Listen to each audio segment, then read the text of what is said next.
Alright, so first of all, I did say I was going to do a live stream this morning, and it would have been the perfect time to do it, because like a year ago, which is super ironic, exactly a year ago on March 11th, 2024, same as that day, I have the whole house myself, so I would be uninterrupted, it'd be perfect to do it today. Honestly, yesterday would have been a good day too, but today, also good. But I woke up at I set my alarm and everything. I was gonna wake up at 7:30, and I woke up at 7:30, and I was like, I don't want to do that. I don't want to take out all the books and put the books, the placeholders, so that the books don't lean up too much. So I put the placeholders in, take the books out that I need. There's a lot of books to take out. It's basically a several month comic haul. It'll be from September to February. That's a lot of books. Even though, like, November was only 11, I guess I was trying to say. I don't know what I was trying to say there. But, it's still be a lot of books, to go over.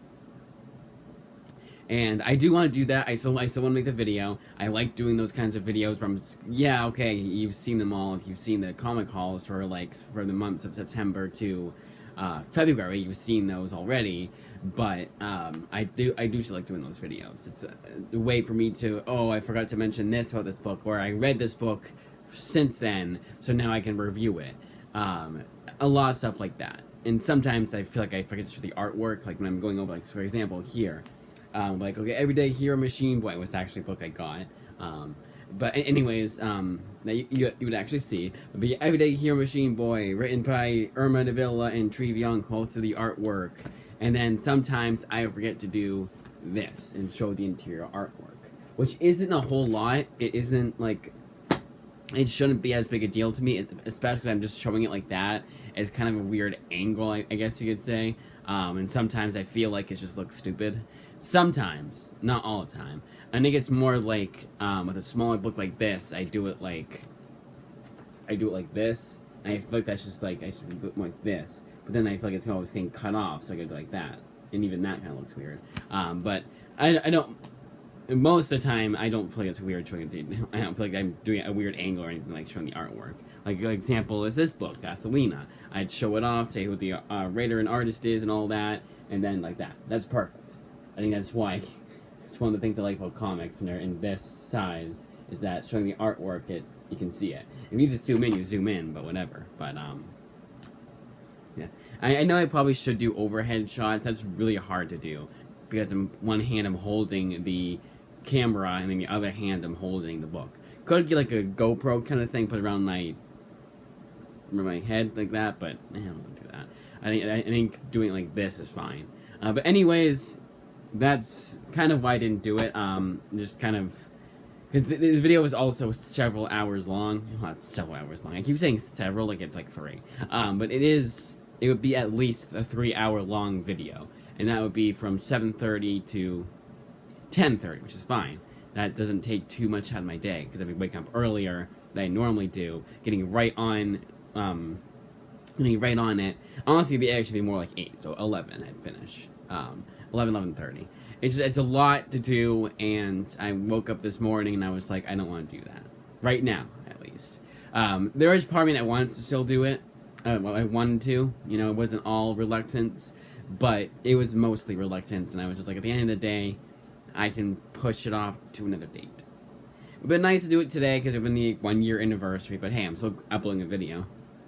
Now this also, another reason is that this video is more important. Because after I record this video, but tomorrow, on Wednesday, the 12th, I'm just saying that just in case I don't upload this right away, but I should.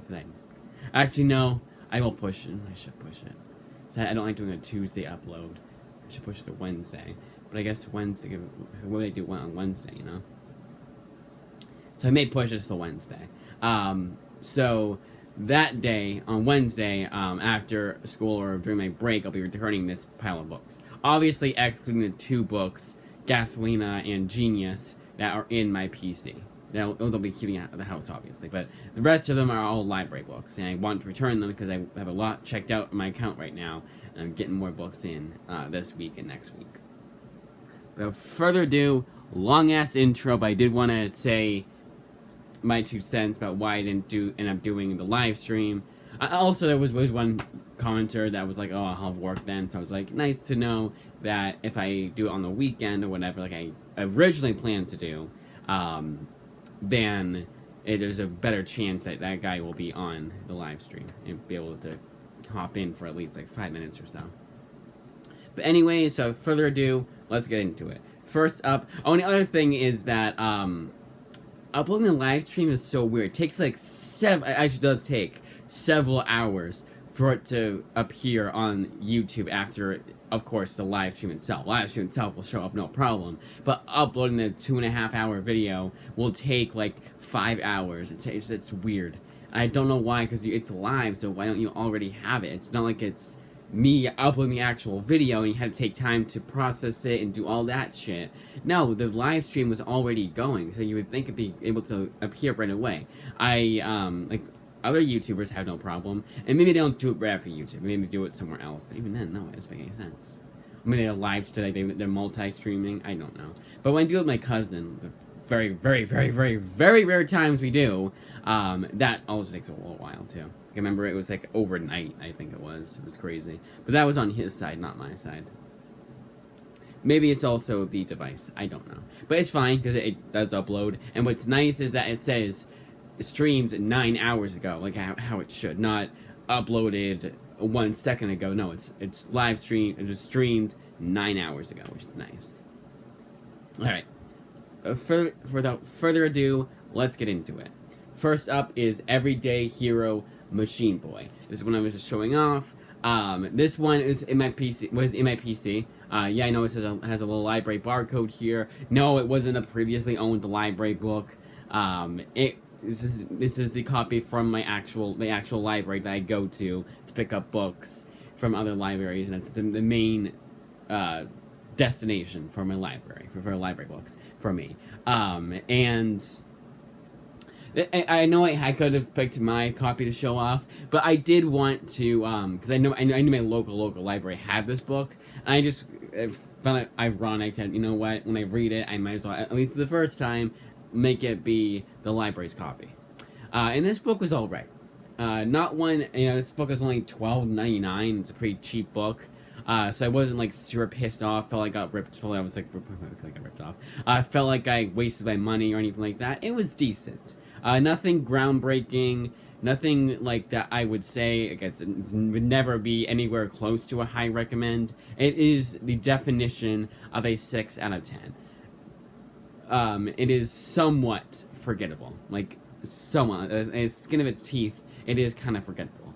But I did enjoy it. I didn't.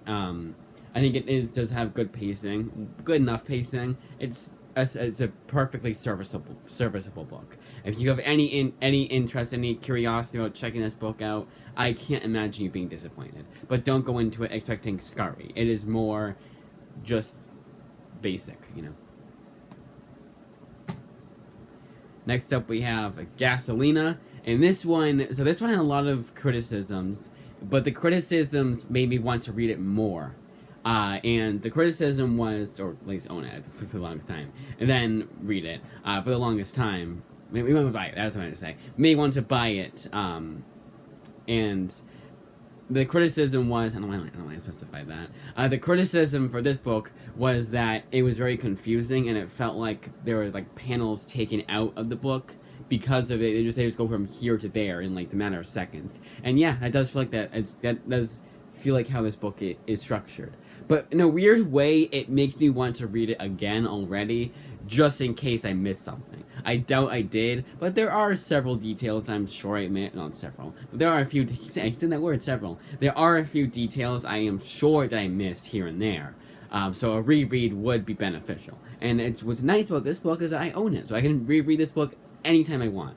Don't have to wait, even if it's the new library catalog system where you get books same day, like Amazon does for some of the books. I still don't have to. I still have to go out of my way. I still don't have to wait until the next time I can get to the library to get that book. I can just read this book whenever. So that is one of the many upsides to the multiple more way more than several the multiple advantages of owning a book in your PC. Like, library is nice for the books that, like, I hate to say it, but for Everyday Hero Machine Boy. Honestly, if it was Dark Horse, I'd have no inclination to buy it. But because I'm buying all Image books for the past, I've been doing that for the past actually 3 years if you include this year, but as of May of this year, it'll be 3 years. But 2.5 years of buying nothing but Image, for unless I get like gifts or whatever, and then again it was that 1 month in September of 2022 when I got the boys omnibuses. I'm so glad I did that. But even then, I already bought Image books earlier in the month, and then later in that month too. So it was technically it has been nonstop. So yeah, that's the only reason why I got Everyday Hero Machine Boy. But a good example is that like I can if it was Dark Horse or any other publisher, I'd be fine with my library having it, and if I want to read it again, the library has it. I'll just go there. It's worth the wait to not have to spend money on it. But thankfully, it was only $12.99. So again, I don't feel like I wasted money or anything like that. Or I could have gotten this book instead. Because honestly, it was when I was buying Everyday Hero Machine Boy, it was kind of like I have $12 left over. What can I get? Okay, this. Get that. And it was one that I wanted to read for the longest time, and I was like, you know what, it's an Image book, I'm going to want to own it, so let's just get it right for that. Not wait, like, get the library's copy, and, after that, no. But anyways, going back to Gasolina, I did like this one. I thought it was pretty good, especially the last issue. The last issue is probably the most consistent, not consistent, but what's the word, like, it's structured. It's structured really well.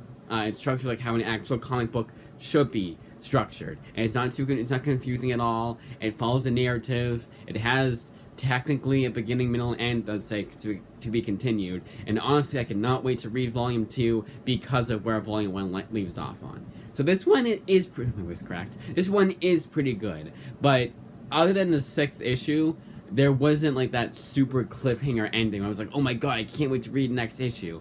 But it also did not feel like homework to read this book. So all in all, this would be more like a 7 out of 10. It's definitely better than Everyday Hero Machine Boy. I will remember more of that than I will of Everyday Hero Machine Boy. Also, the artwork is really good. I really like the artwork. I like that. If you're gonna make an indie book, I like that style of artwork. Next up is another Image book. It's the last one, and that is Genius, Volume 1. And this one I had read before. I've actually read a few times before. I wouldn't say several. I would say this is my 4th time reading this series. There's 2 volumes in this series and 3 volumes in Gasolina. Everyday Hero Machine Boy is an original graphic novel, and it's only 1 volume. But this one has 2. And I remember liking the second one a lot more than the first. And honestly, on Goodreads, it has a not much higher, but has a higher score than it does for Volume 1. And it's not bad. It isn't a bad comic, but it does feel like an Image book from that era, or an indie book from that era, where they were more concerned about looking cool, and the plot was it's very, very undercooked. This felt like it was a first draft, and they just liked how cool the action was, and they released it as is. And honestly, as a first draft, if I found out this was actually their first draft, and they were not lazy per se, but they were fine with releasing it as a first draft, then it is good. It is a really good first draft, but it feels very undercooked. And I don't know, I can't say there's any specific moment where I'm change this, take this out, you need more of this. It just kind of feels like it's undercooked. The good thing about a final draft, the next draft of your, whatever, is that you can see oh, I made a mistake here, so let's correct that mistake. I stuttered here, and I'm saying more like a YouTube video. I stuttered here, so let's try to say this more clearly. I forgot to mention who the writer was for this book, so let's mention that here. For the comic book reviews, I don't do that. When I'm going over the books I will, and that's why I'm glad that I show these off twice, at least twice. So I say oh, Genius, Mark Bernardin, and then I'm going over it, and I say, oh, why am I reading this, and other things like that. I'm going to go over that right now. Video is already long enough, but that's why I do this video twice. It is kind of, it could argue it's redundant. Like, you're just saying what you're going to be reading. And yeah, a book like this you've read before, so you can say, oh, I remember liking this one, but you haven't read it for the most recent time that you're going to be reading it. And you're just saying you're going to be reading it. But there is a point to those videos. Anyways, going back to this book, just very undercooked, a tad bit underwhelming. Feels like a first draft. It's 6 out of 10. Maybe 6.5, but I would honestly say 6 out of 10. Which isn't a bad score, by the way. It means it's just good. You liked it enough. Star Wars Shattered Empire. Out of all the Star Wars books I've been reading recently, which has just been these two, Darth Vader and Star Wars, the Star Wars Jason Aaron, Darth Vader Kieran Gillen, this one is the weakest. But overall, it is more towards the middle than towards the end. I say out of all of them, the one I'm like the most reluctant to reread, I guess Princess Leia. Like, I've not read it bad. And talking about the Disney Star Wars, the reboot from the Marvel reboot series when Disney bought the rights, I would say, does say Disney on the back. I would say that this one, going over all of the Disney Star Wars books I've read, there's not a bad one. Han Solo by Marjorie Liu is very underwhelming. Princess Leia by Mark Waid is very forgettable. But other than that, like, and that's like, they're still good books. I still do want to reread them from time to time. In fact, in May, I do plan I probably will at that point. Well, it's too quick to want to reread these and then that one. Maybe this one. I don't know. But anyways, in May, for May the 4th, I do plan on, like, reading a bunch of Star Wars books for that date, and then reading them all on the 4th. But anyways, that'll be then. Going back to this, it's just okay. Just alright. Nothing too groundbreaking here, but I do think it's still a good Greg Rucka series. He does put his effort into it, but it's kind of underwhelming. Like a Genius, not as much as Genius though. This is just kind of underwhelming in the sense that it's Greg Rucka and Star Wars, so your expectations are a bit higher than normal, and just like in that regard.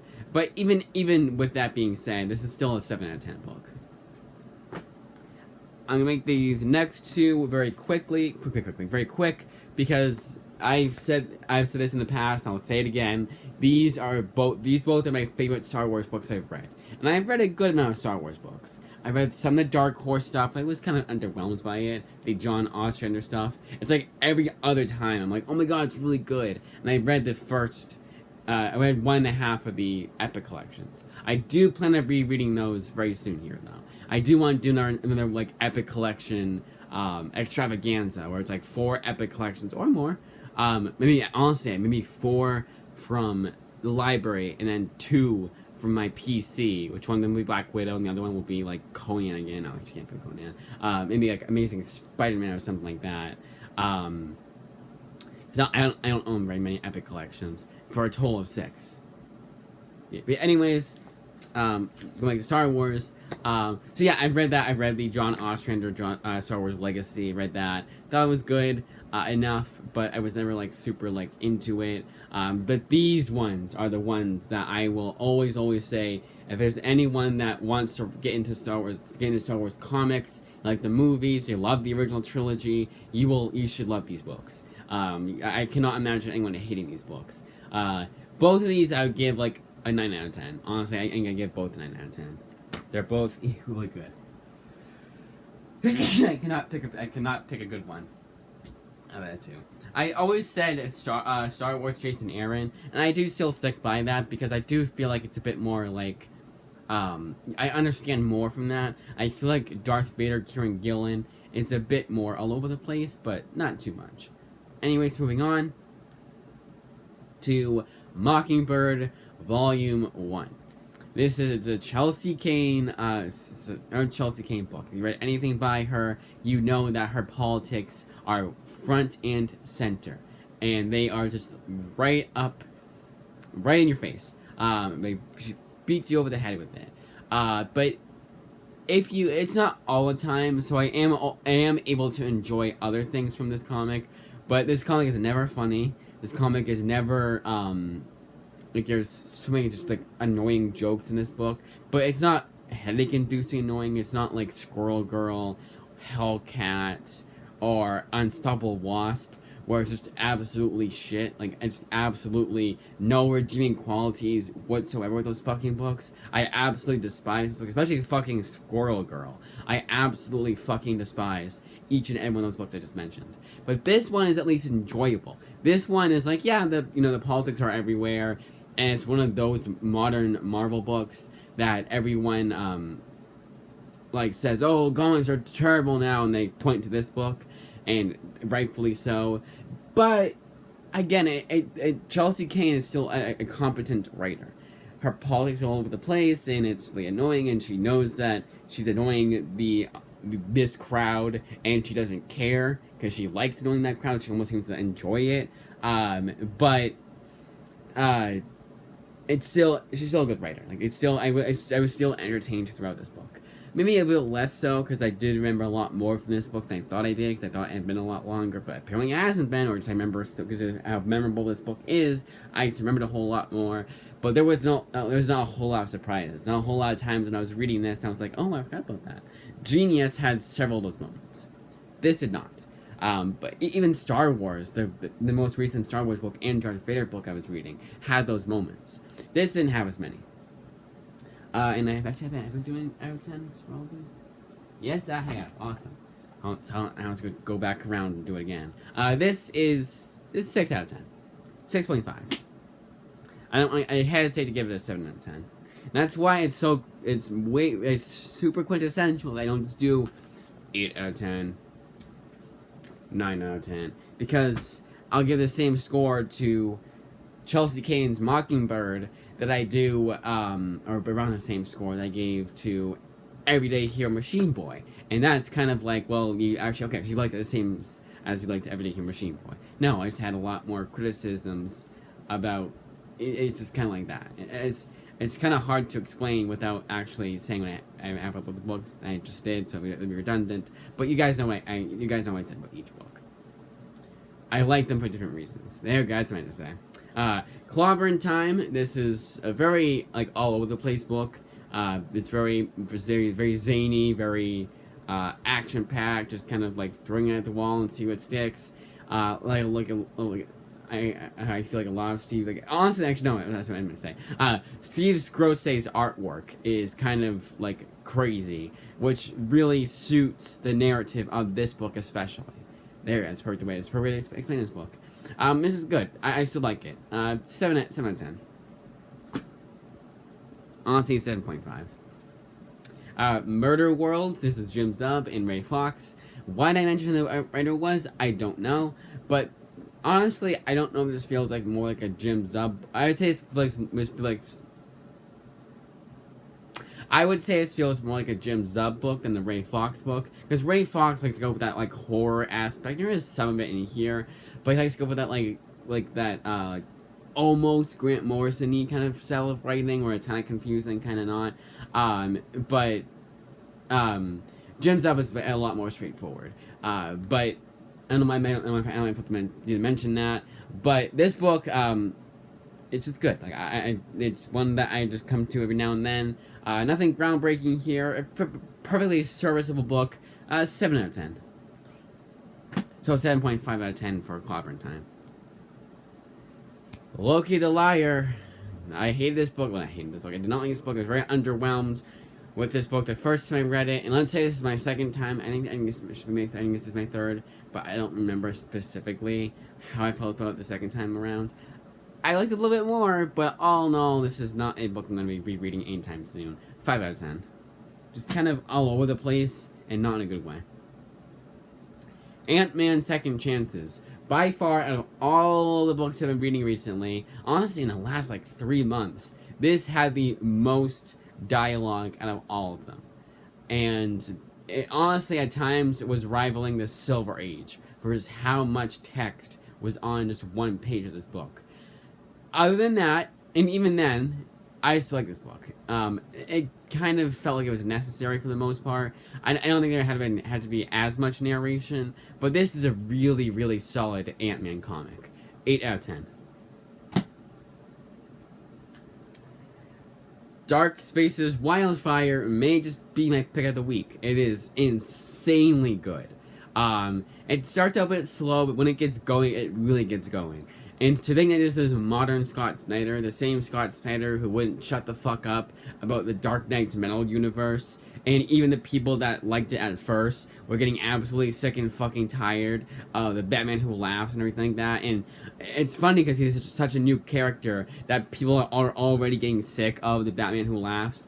It's crazy to think that this is the same Scott Snyder, because this is a competently written 5-issue miniseries that leaves at least some open ends for a sequel. I'm pretty sure there is a sequel to this book, but it is also the most concise Scott Snyder book that I have read out of all like his modern stuff. It is the most concise. No alternate universe versions of these characters. No like constant action. No room for anything else to breathe. No, there is room for them to have character moments, and this is really solid. Might just be my pick of the week. 9.5 out of 10. Now I do not include. I said more like 9 out of 10. Because again, there are some pacing issues that kind of hurt the comic from being like an absolute like 10 out of 10. And that's why I say it might be my pick of the week. But I was saying, it's a Dark Spaces Wildfire. I forgot. Rare Flavors, and let's just get these two out of the way, and these Savage Shores. I'm not a big fan of Ron V's writing, and these two books didn't really make me into any more of a Ron V fan than I already was, and it's not that much. I read his stuff, like, it's okay. Like, I've never been wowed by his stuff like a lot of other people have been. His last issue of this book was the closest I got, and that was pretty damn close. In fact, I would give Rare Flavors a 7 out of 10 just because of that. But let's say 6 out of 10. And this one, these Savage Shores, the artwork is fantastic, and that was actually what kept me going. This was actually better than Rare Flavors. Very confusing, and I still can't remember whether or not this is a reread or not. 7 out of 10.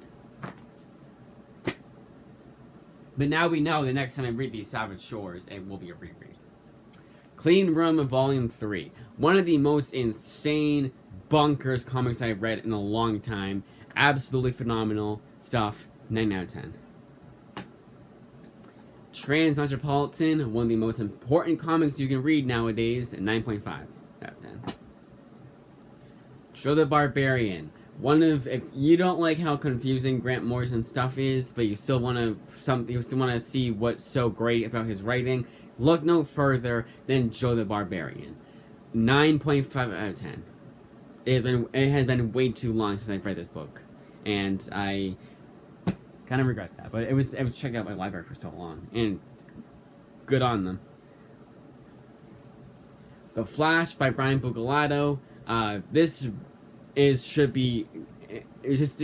When people talk about the best Flash runs, if this is not included in there, then that is not a complete overview of the best Flash runs. Now, if they're saying like they haven't read that, then fine, but you need to read this book if you're even somewhat of a Flash fan. 9 out of 10. The Penguin, the Prodigal Bird.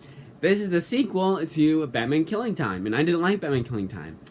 I don't like this book either, and I'm kind of glad that, for now, my library does not have the second volume. I can wait very patiently for the 3 to 6 months it'll take for whatever library has Volume 1, because this is an Interloans book, to get Volume 2. Because Volume 2 just came out, and I have no inclination to put it in my library's materials request form anytime soon. 4 out of 10. I'd say 5 out of 10. Because there is some to enjoy. Batman Fortnite, 0 point. This book really, really, really, really, really, really gets hurt by the over insistence. That doesn't sound right. These books will fall anyway. So while I do that, I put these books in the better stack. I'm gonna try and think of what word I should use because that was a terrible word to use. But this book absolutely insists on explaining every little detail of how the alternate universes work, and that loses me completely. Absolutely loses me completely.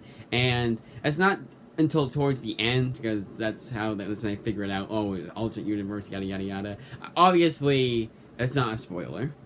But once the characters figure it out, they just go way too in deep into the explanation of, oh, gotta get the transmitter to the, and it's like just like so much into that, and it really loses me. It really hurts the pacing, and because of that, this gets a 6 out of 10. If not for that, it only like a 7 out of 10. This is serviceable. This is good. For a Batman Fortnite book, for a Fortnite DC comic book, this is a lot better than it had any right to be. So take that into consideration. And into consolation. Those of you who, Justice League versus Godzilla versus Kong. Absolutely phenomenal book. It's a reread, but if it weren't a reread, it'd be a pick of the week. Honestly, I think even then, Dark Spaces would be one step above this book, and then this book would be. But for each issue being 40 pages, and me not feeling the double size length of this book is an absolutely phenomenal feat for this comic to have. Because the pacing is absolutely phenomenal. Absolutely action-packed. It's just everything that you'd want out of a Justice League Godzilla Kong crossover comic. If you're not expecting too much from it, obviously. Very good. 9 out of 10. 9.5. Sentient by Jeff Lemire. I think actually this is the pick of the week. 9.5 out of 10. This is the less I say about this book, the better. Absolutely phenomenal book. If you like sci-fi, like Jeff Lemire, just like Jeff Lemire, you'll like this book. Honestly, I think this would be a good way for someone to be like, I wasn't into sci-fi before I read Sentience, but because of how good Jeff Lemire's writing is, I'm now into sci-fi. So, there you go. And finally, Stumptown. Oops, no wait, this is my pick of the week, and I actually mean that. This is an absolutely phenomenal book. I will be so pissed off if my library does not have the final 2 volumes of this series. They have volume 2, but 3 and 4 is up in the air. It's on their older system. They don't say what library has it, meaning it's like a 50-50. They're going to have it, so that's a bit annoying. However, this is my pick of the week. Absolutely phenomenal stuff. Greg Rucka at his absolute best. 10 out of 10 material. But 10 out of 10 seems a bit too high, so let's go 9.8. And that, as I say, is that. 13 minutes, not bad. I thought it was longer. That's how my videos are sometimes. Sometimes I'll be like, oh, this video's only going on for 13 minutes. Oh my god, it's going on for over an hour. That's how and then I'll be like, okay, this video's been 15 minutes, hasn't it? Nope. Only 33 minutes. Awesome. Alright, that, as I say, is that.